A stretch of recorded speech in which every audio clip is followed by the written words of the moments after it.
Welcome to Dadograms, where I teach through stories. And in this Dadogram, I'm going to do just that, as I build a logic chain that will start off in one place and end up a long ways away.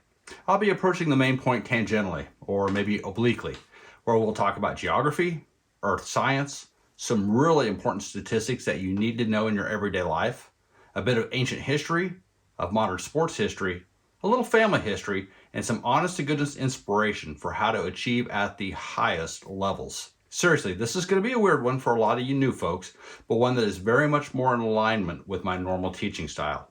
Today, I'm talking about statistical anomalies and champions. Now, for those of you who don't know me, I'm Jason M. Garrett, a retired Navy commander and pilot.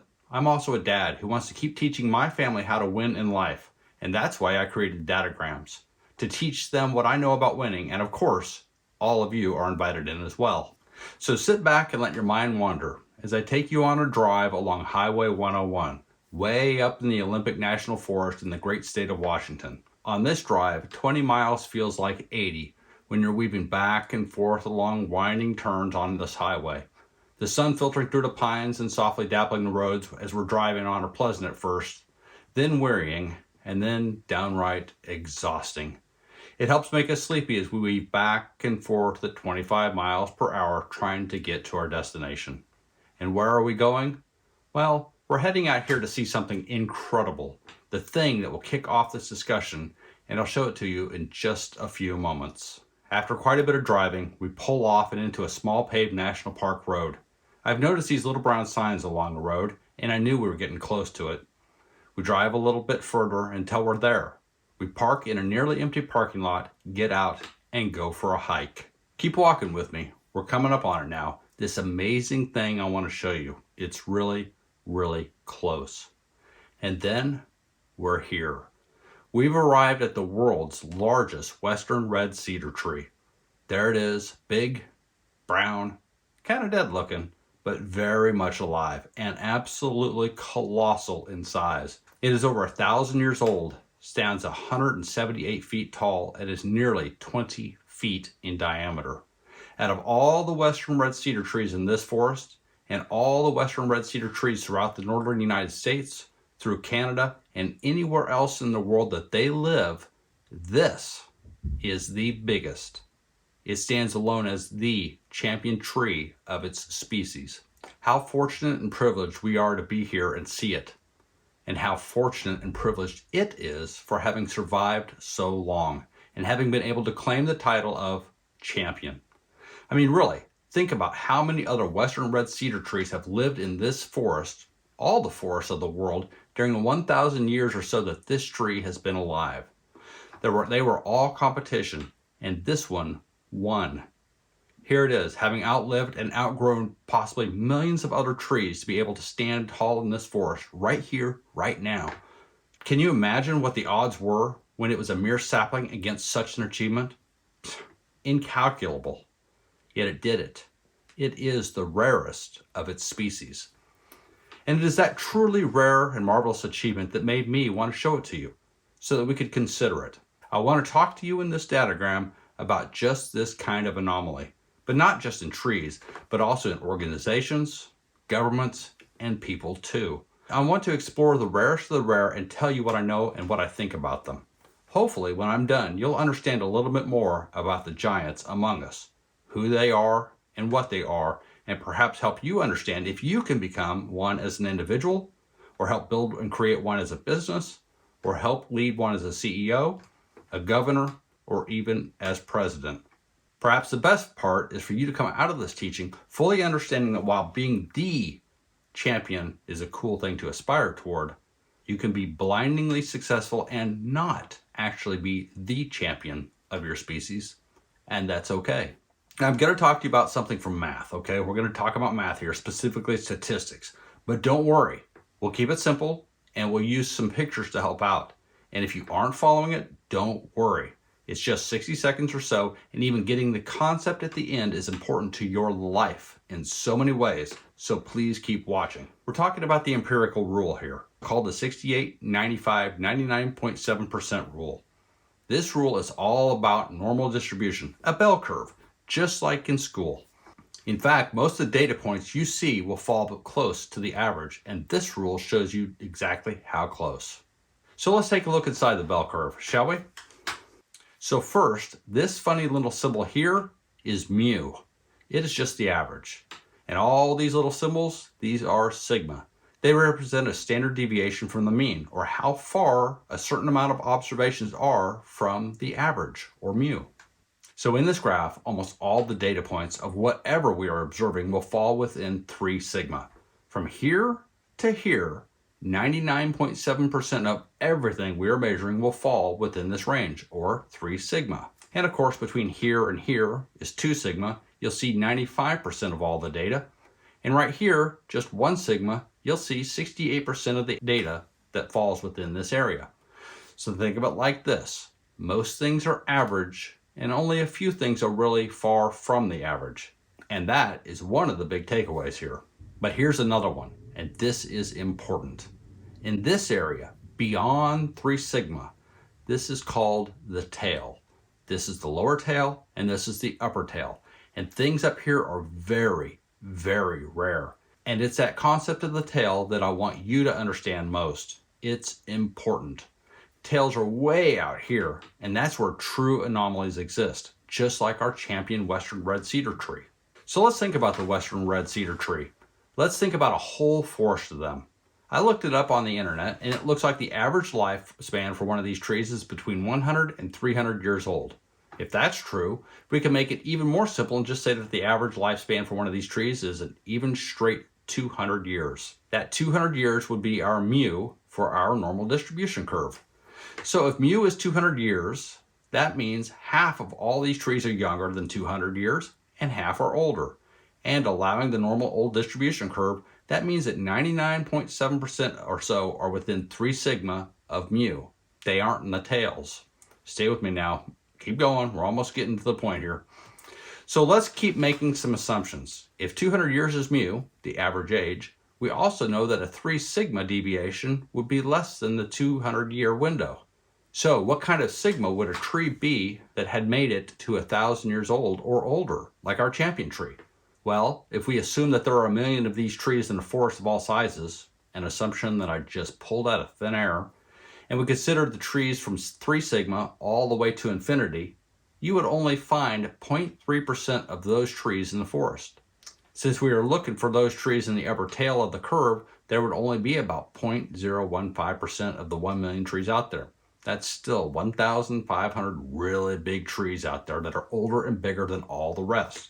We need a higher sigma to get all the way down to a single champion tree out there. So how about, say, 6 sigma? Out of a sample size of 1 million, 6 sigma would be an outlier that would be larger than 99.9999996% of all the other trees.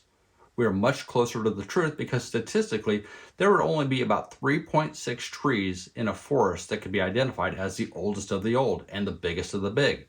So our old tree, if the forest had 1 million of this species, could be a 6 sigma plus rarity. Okay?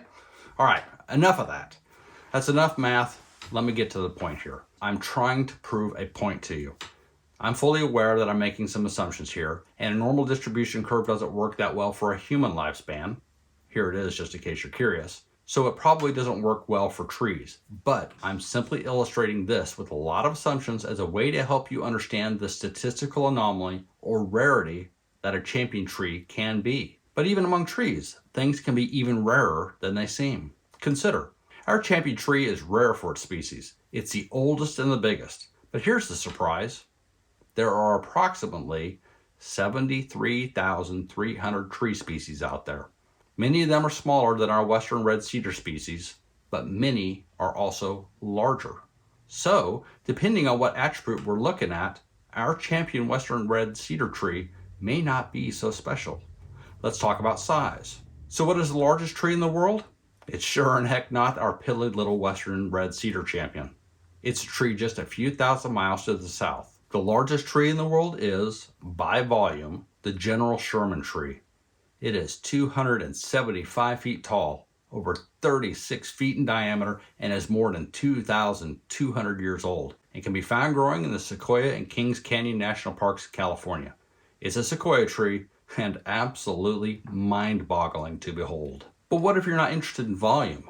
Maybe you want to know what the tallest tree in the world is. Well, that's Hyperion. It's a coastal redwood about 400 miles away from the sequoias, located in the heart of the Redwood National Forest in California. This monster is 380 feet tall. That's taller than the Statue of Liberty. It's big. For as tall as it is, it's fairly young though, only about 600 to 800 years old. But its species sure does grow fast. Oh, but wait. What you really wanted to know was what tree was the oldest tree. Well, the oldest tree in the world is the Great Basin bristlecone pine. It's somewhere in Southern California, but its location is secret. It's not overly large, it's stunted, looks dead, but is still very much alive and is over 5,000 years old. So why am I throwing all this at you? Because there are outliers on the upper tail all around. Things that break out of the pack a sigma way, way beyond the 3 sigma or a mere 99.7% of the competition that we are used to seeing and dealing with. In fact, so far away from the competition, they truly stand alone. Here I've just mentioned a few of the cooler trees I know. Trees, nothing more. But you can define and then identify champions in so many different ways, including by looking on the opposite side of the distribution curve at the lower tail. We could be talking about the smallest trees, the most flexible trees, the trees with the hardest wood, the most combustible trees, the oldest colonial trees, the largest colonial trees, and on and on and on. So many champions for however we want to categorize them. Again, just trees here, but outliers are all around, considered the best of the best, or even the worst of the worst in all kinds of categories, including poets, sculptors, painters, composers, musicians, writers, race car drivers, leaders, investors, doctors, scientists, teachers, athletes, saints, serial killers, and things that aren't people, like cars, airplanes, supercomputers, states, nations, businesses, conglomerates, NGOs, and on and on and on. So while we could be talking about Standard Oil in the late 1800s and early 1900s, or Apple or Amazon or even Tesla nowadays, or the Roman Empire 2,000 years ago, or our own nation, the good old US of A right now, or any other thing that can be considered a champion among its competition, let's talk about people. And in doing so, let's look at a few individuals to illustrate the point. To start, let me tell you a story of a young man from way back in the day, way back in 336 BC. When he was just 20, his father, the king of Macedon and Greece, was assassinated. This young man then assumed the throne, and for most of the rest of his life, he conducted a military campaign throughout Western Asia and Northeastern Africa. By the ripe old age of 30, he had created the largest empire in history, stretching from Greece to northwest India. He was never defeated in battle and is considered one of the greatest and most successful military commanders ever. We all know his name, even to this day. He was Alexander the Great. But here's something that a lot of folks really don't think about. While yes, he was a statistical anomaly and truly did amazing things, he was born into the position to be able to do this, so he had an edge. And when he went on his campaign to conquer the known world, there were very few who could stand in his way. As he moved forward with his army of 40,000 fiercely loyal cavalry and heavily armed foot soldiers, there were only 190 million humans spread out across the globe. Not billions, millions. Most of them lived in very small villages, and many of them didn't even live in the area of the world that he ultimately conquered.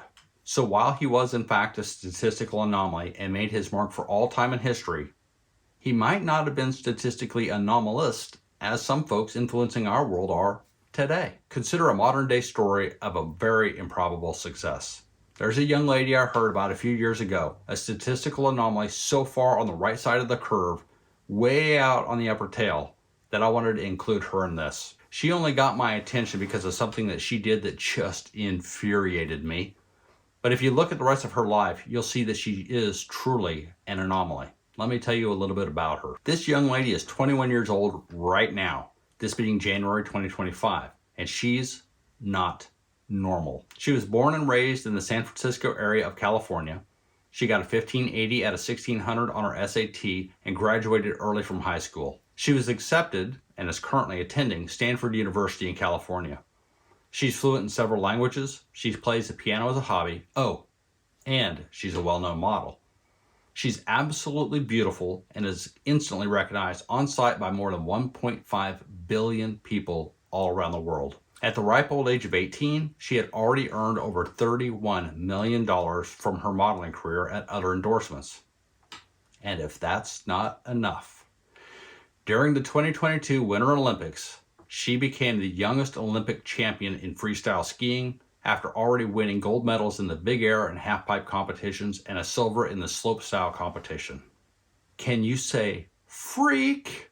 And if all these accomplishments weren't rare enough, way out on the curve, the thing that drew my ire was this. She competed and won in the Olympics not for the United States, her home country, but for China. She's a dual citizen and she lives and studies here, but competed for them over there. That's where she's a model, that's where she makes her money, that's where she's a household name, and that's where I'm sure she was paid and taken good care of by the Chinese government to represent China. Look her up sometime. Her name is Eileen Goo. Now, if you think about every aspect of her life, as it's written above, her accomplishments in any one aspect would have already made her a standout, a statistical anomaly way beyond 3 sigma or 99.7% of the rest of us. Combine 2 or 3 of these accomplishments and the rarity of this girl among the billions of people on Earth is incalculable.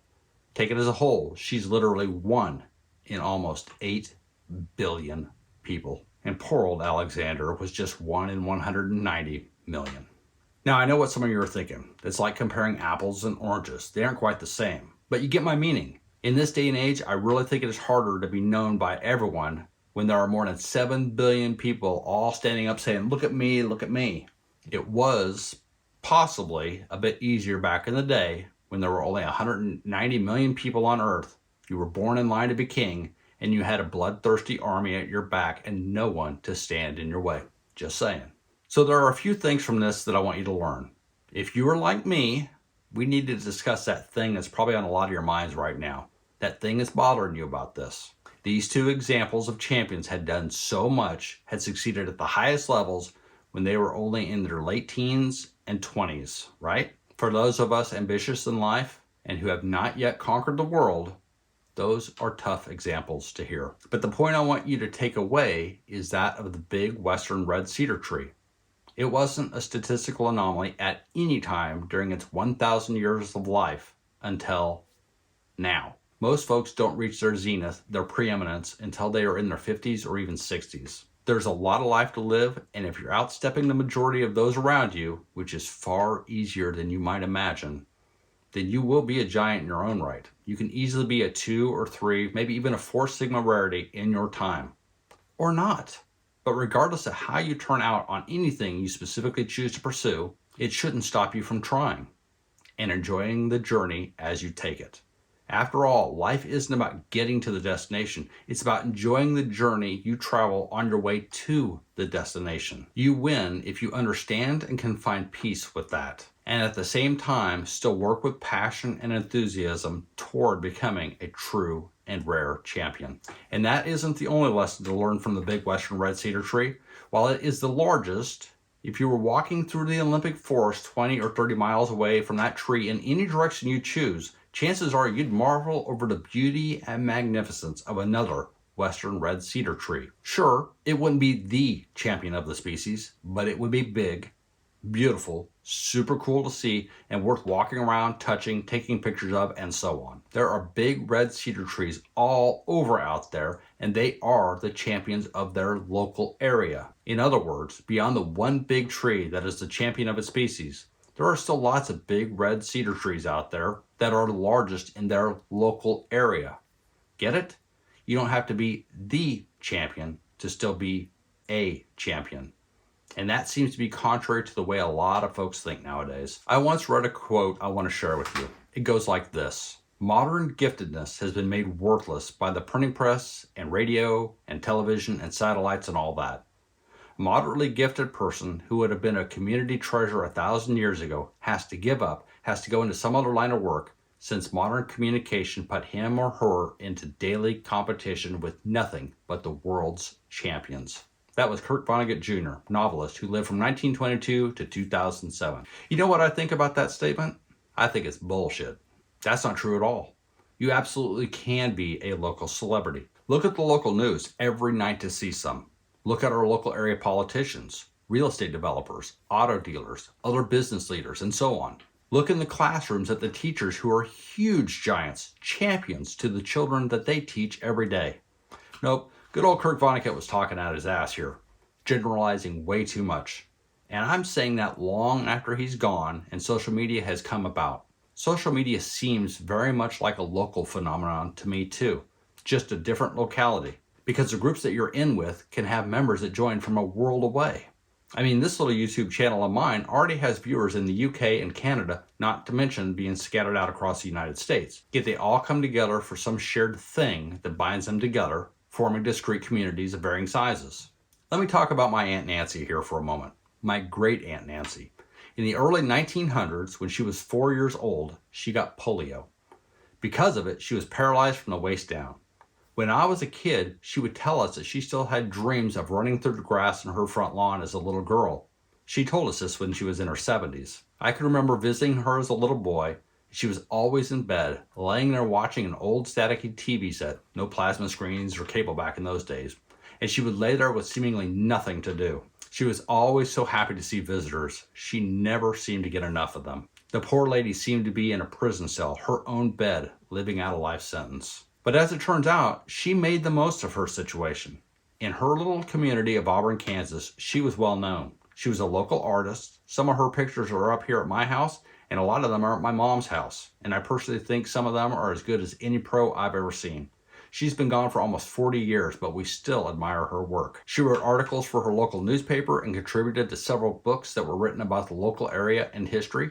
She was also a prolific letter writer and had several very famous people she considered pen pal friends throughout the country and overseas. She had several letters sent to her by famous TV talk show hosts and several from one of the first ladies of our country.